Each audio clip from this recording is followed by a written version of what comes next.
Saya pastinya setuju banget ya dengan apa yang disampaikan oleh organisasi, ketua umum dan semuanya itu kita satu suara mendukung bahwa Polri tetap di bawah presiden. Seperti yang sudah banyak disampaikan juga bahwa ini adalah usaha untuk melemahkan Polri ya. Untuk melemahkan presiden lebih tepatnya. Karena apa? Karena Polri itu udah di posisi yang sangat ideal sekarang.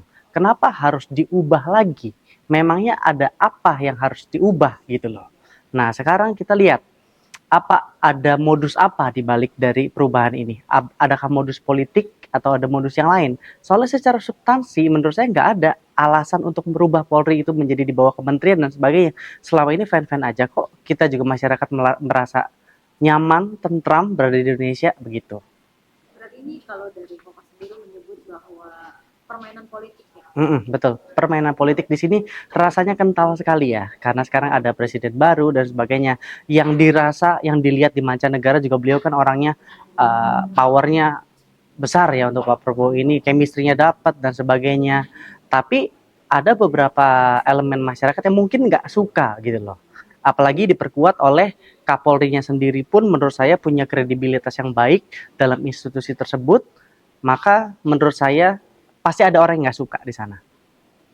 Ini kan berarti setelah nanti jatuhnya ke tangan kementerian, Polri sendiri akan dilihat kerjanya oleh kementerian. Gitu. Kalau dari Polri sendiri sebenarnya yang tepat untuk memantau kinerja Polri sendiri sebenarnya siapa? Sebenarnya tetap independen. Polri di bawah presiden, jangan sampai di bawah kementerian. Kalau di bawah kementerian, nanti berarti ada yang menilai lagi. Dan menurut saya nanti nilainya itu jadi nggak tepat lah untuk dinilai ke situ. Karena kalau terlalu banyak dinilai, apalagi oleh kementerian baru, saya khawatir nantinya jadi berantakan lah. Jadi menurut saya, ya tadi seperti yang saya udah bilang, ini institusi udah benar, tidak perlu diubah lagi. Malahan seharusnya diperkuat, bukan malah dilemahkan menurut saya begitu. Mungkin saran untuk ke depannya pemerintah sendiri, Polri dari Bapak sendiri. Kalau pemerintah dan Polri semua institusi negara menurut saya tetap harus improve ya. Bukan stagnan sudah merasa baik terus tidak ada perubahan menjadi lebih baik lagi. Saya menyarankan lebih baik lagi, namun bukan dilemahkan begitu loh. Lebih baik dalam segala hal ya. Tadi seperti yang sudah disampaikan, jabatan Karwasidik dan sebagainya itu nanti bisa dinaikkan menjadi bintang 2 dan mungkin bisa diperkuat dari divisi hukumnya dan juga beberapa petinggi-petinggi Polri yang memang untuk mengawasi kinerja Polri ini lebih difokuskan lagi lah. Terlebih untuk segi anggaran lah ya. Kalau untuk presiden sendiri kan tadi dibilang ini sebenarnya titik untuk melemahkan presiden. Betul. Dari sisi apanya sih mungkin akhirnya presiden ini kok terus-terusan diserang?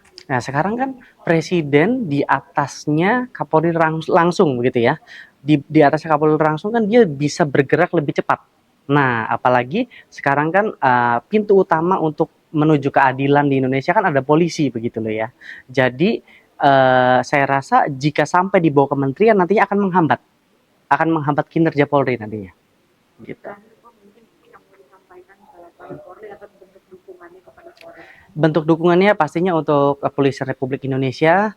Saya berserta dengan KNAI, Komite Nasional Advokat Indonesia, mendukung Polri tetap independen di bawah Presiden, namun tetap mengimprove diri, tetap berusaha lagi yang terbaik untuk masyarakat, dan masyarakat sangat yakin dengan kinerja Polri beserta jajarannya. Demikian. Kami dari Komite Nasional Advokat Indonesia dengan suara bulat mendukung bahwa Polri itu harus berada di bawah Presiden Republik Indonesia. Dan itu juga sejalan dengan Undang-Undang Polri.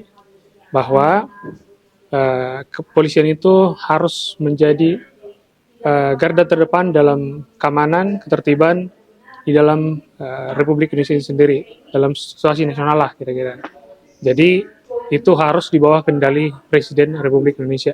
Begitu kira-kira.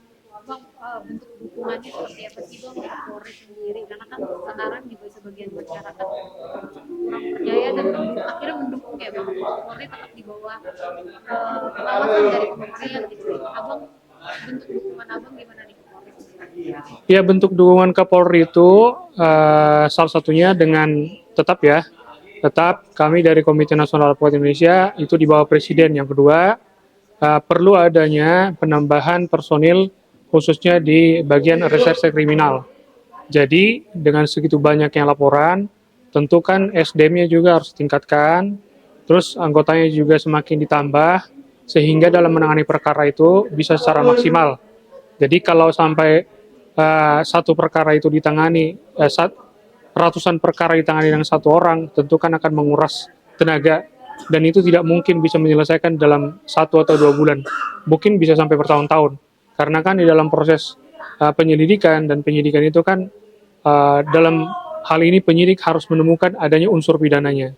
Jadi dalam menemukan unsur pidana ini tentu, apalagi kalau dia tidak mempunyai bukti permulaan yang cukup ya. Jadi tugas polisi mencari bukti-bukti itu, maka diperlukanlah SDM dan juga anggota yang memadai lah untuk menangani perkara yang dilaporkan oleh masyarakat, begitu kira-kira. Setelah ini mungkin Bang ada sarannya nggak sih untuk Polri dan pemerintah sendiri untuk tetap Polri tetap kuat? Saran untuk Polri tetap kuat,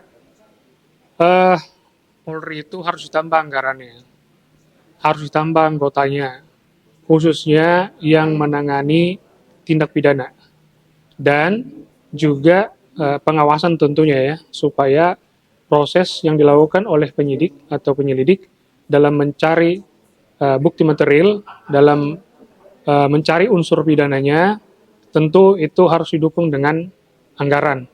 Jadi kami dari Komite Nasional Advokat Indonesia mengharapkan dukungan itu kepada DPR RI dan juga kepada Presiden agar Polri ini semakin maju dan SDM-nya semakin kuat, serta anggarannya pun semakin kuat, karena keterbatasan anggaran sangat mempengaruhi penyelesaian sebuah perkara.